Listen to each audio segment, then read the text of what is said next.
Hey Natalie, this is Tanya. And I was on my way to work. I was actually in the process of getting ready, and I was looking at videos while I was getting ready, and I ran across yours, girl.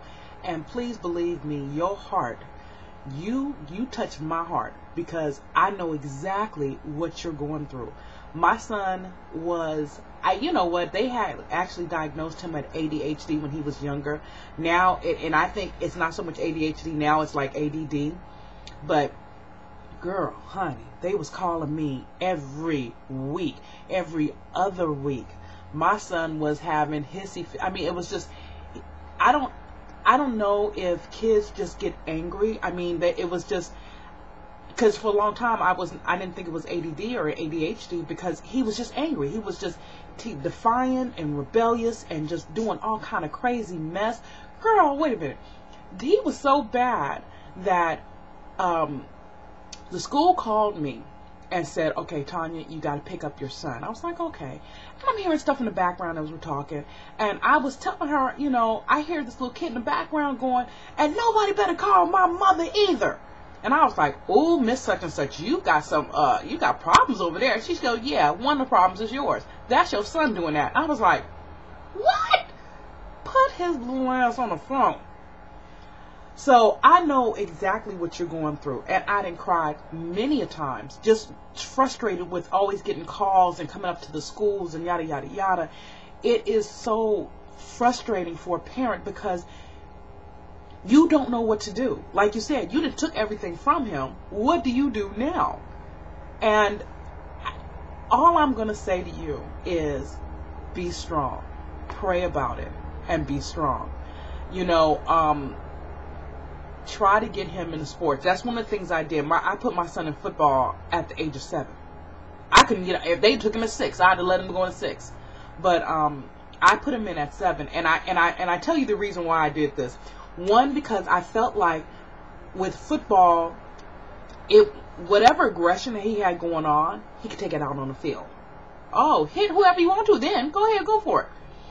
And then also, I used it as leverage because my son was athletic anyway. I used it as if he didn't act right, you would playing football. So that was like two things going for me when we did this, and it's worked. And my son is 16 now.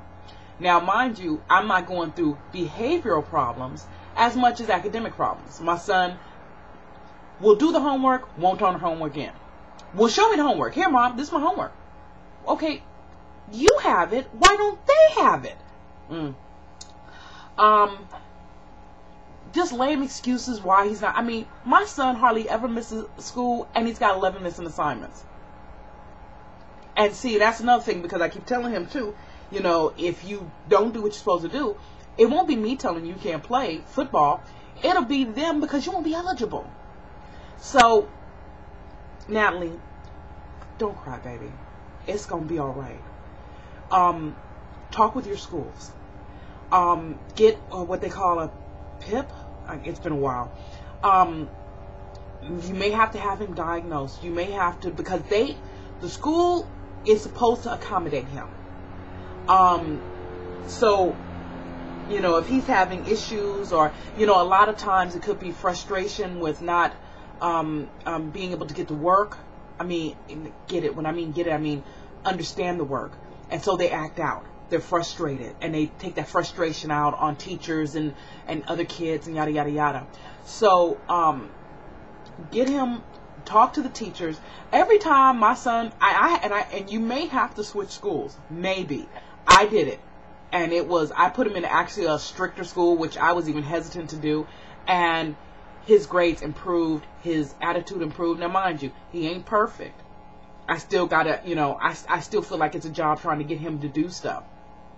But we don't have the problem. And on top of that, I had him on medication for a little while. And you have to be careful with medication because it will change their attitude. They will become more subdued. Kind of like more quiet, so you have to be careful with that. I didn't like that. My son's like me, talkative all up in here with this. And when he was on medication, it was this.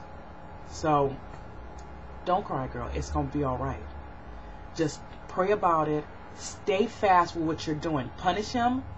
But and see, the bad thing about what it is that with stuff that's going wrong, is it him being a teenager, or is it the ADHD? It could be just a combination of both. You know, how do you punish somebody for something they can't help but do? But then on the other side, you're a teenager, so of course we have the teenager issues that would have came anyway. So, like I said, talk to your teachers. Every school, every teacher, I've always had to come to them, sit and say, okay, look, my son had ADD. You know, we may have to put some things in place to help him get his homework in, And I've had teachers that work with me, and I had teachers that didn't work with me.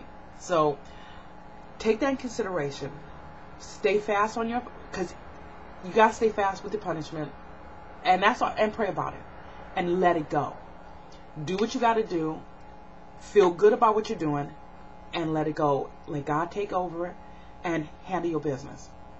Because with time, my son mellowed out, and you know, and it's funny because we laugh about the way he acted in school now, way back in the day. So, girl, I feel for you. Don't even. You're not the only one that goes through it, even though you feel like it, because I felt like I was the only one going through it. So, girl, just pray, and you can handle it. I'm telling you. You got one. I have one too. And honey, that one was enough to make me never want to have kids again. I ain't playing. I love that boy, but he made me want to kill him. For real. Even look, and you're a good mama, because I used to laugh about this and go, you know, a good mother wants to kill their children, but don't. That's the way I felt. So, girl, it's going to be all right. I'll holler at you later. Bye.